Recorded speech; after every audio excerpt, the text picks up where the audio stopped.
ABŞ prezidenti Donald Trump Tehran və İsrail arasında gərginliyin artması fonunda İrana qarşı sərt bəyanatlarla çıxış edib.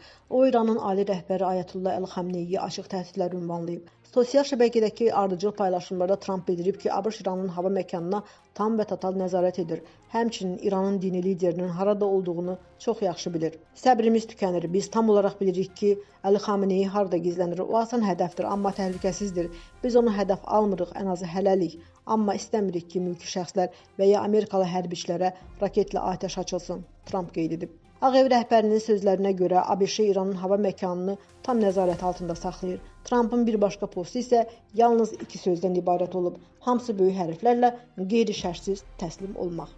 CBC telekanalı mənbələri istinadən xəbər verir ki, Trump İsraillə birlikdə İrana qarşı o cümlədən uranın zənginləşdirildiyi Fordo zavoduna hava zərbələri endirilməsi imkanını nəzərdən keçirir. ABŞ mediası İsrailin baş naziri Benyamin Netanyahu və Donald Trump arasında telefon danışığının olduğunu da qeyd edib. Ötən gün Netanyahu Trump ilə hər gün əlaqə saxladığını demişdi. Bunu isə Times of Israel qəzeti xatırladı.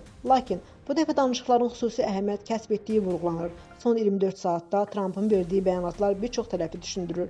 Rəsmi Vaşinqton İsrailə qoşularaq İrana zərbələr endirə bilərmi? Bu məsələ ehtimal ki, Ağ Evdə keçirilən ABŞ Milli Təhlükəsizlik Şurasının qapalı iclasında əsas müzakirə mövzusu olub. CBC bildirir ki, Trumpın yaxın məsləhətçilər arasında məsələ ilə bağlı vahid fikir yoxdur. Ağ Evdə keçirilən qapalı müşavirə Birləşmiş Ştatların İrana zərbə endirməsi ilə bağlı qərar qəbul olunmadan başa çatıb. Müsahilə İskəndərova, Humay Cəfərova, Mira TV.